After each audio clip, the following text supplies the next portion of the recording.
இயேசுவும் அவருடைய சீடர்களும் மறுகரைக்கு சென்று கெனசரேத்து பகுதியை அடைந்து படகை கட்டி நிறுத்தினார்கள்.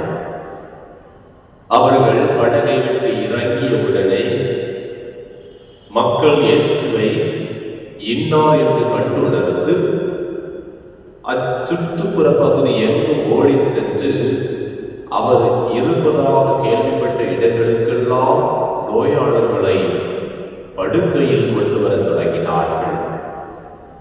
மேலும் அவர் சென்ற ஊர்கள், நகர்கள், பட்டிகள் அனைத்திலும் உடல் நலம் குன்றியோரை பொது இடங்களிலும் கிடத்தி அவருடைய மேலுடையில் ஓரத்தையாவது அவர்கள் தொட அனுமதிக்குமாறு அவரை வேண்டினார்கள்.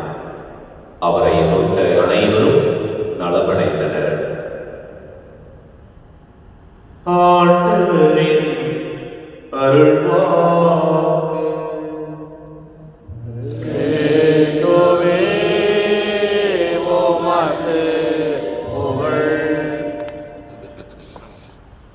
ஆண்டவரே இயேசுவில் மிகவும் பிரியமுள்ள சகோதர சகோதரிகளே, மார்க்கு 6ஆம் அதிகாரம் 36வது வசனத்தில் படிக்க வேண்டும்.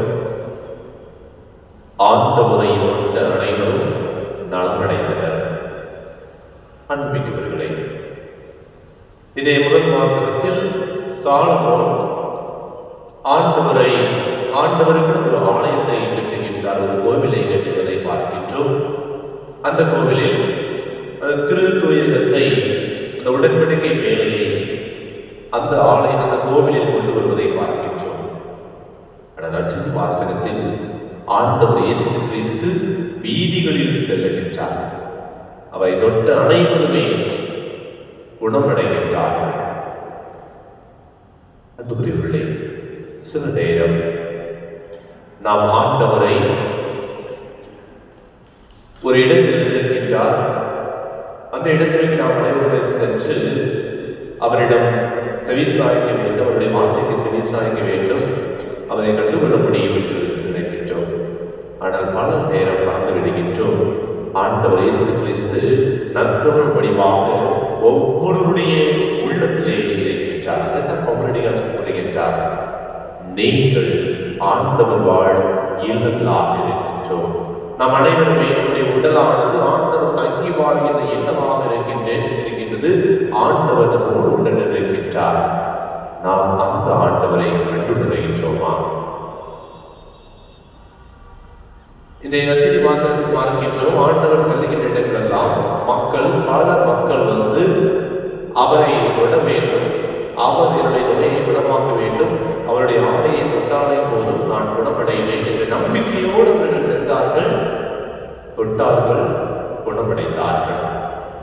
ஒவ்வொரு நாளும் திருப்பணிக்கு வருகின்றோம். ஒவ்வொரு நாளும் நற்கருணையை தன்னுடைய கரங்களில் வாங்கி அந்த நாளில் உணவாக உண்கின்றோம். நாம் ஆண்டவருடைய பிரசன்னத்தை, ஆண்டவருடைய அனுபவத்தை அனுபவிக்கின்றோமா? நம்முடைய சோதனைகளை தாங்கிக் கொள்ளக்கூடிய சக்தியை கொடுத்து கொண்டிருக்கின்ற இறைவன் நம்மோடு இடத்தில் இருக்கின்றார். நமக்கு நம்முடைய பாதையை எவ்வாறு செல்ல வேண்டும் என்று நாம் கற்றுக் கொடுத்துக் கொண்டிருக்கின்றார். அந்த இறைவனை, அந்த இறைவனுடைய வார்த்தையை நாம் கேட்டு நம்முடைய வாழ்க்கையை வழிநடத்துகின்றோமா என்று நம்மை நாமே சிந்தித்து பார்ப்போம். 4ஆம் அதிகாரம் 23ஆம் வசனத்தில் கூறப்படுவது போல, இயேசு விண்ணரசு பற்றிய நற்செய்தியை பறைசாற்றினார். மக்களிடையே இருந்த நோய் நொடிகளை அனைத்தையும் குணமாக்கினார். ஒவ்வொருடைய பொறாமை என்கிற நோயையும், பகிர முடியாத நோயையும், பேராசை என்கிற நோயையும் குணப்படுத்திக் கொண்டிருக்கின்றார். எப்போது என்றால், நாம் இறைவனை கண்டுணர்கின்ற பொழுது, இறைவன் என்னோடு இருக்கின்றார், என்னுடைய வாழ்க்கையில் அவர் செயலாற்றிக் கொண்டிருக்கின்ற என்பதை உணர்கின்ற பொழுது நம்முடைய நோய்களை குணமாக்க தயாராக இருக்கின்றார் இறைவன். நாம் இறைவனை கண்டுணர்கின்றோமா?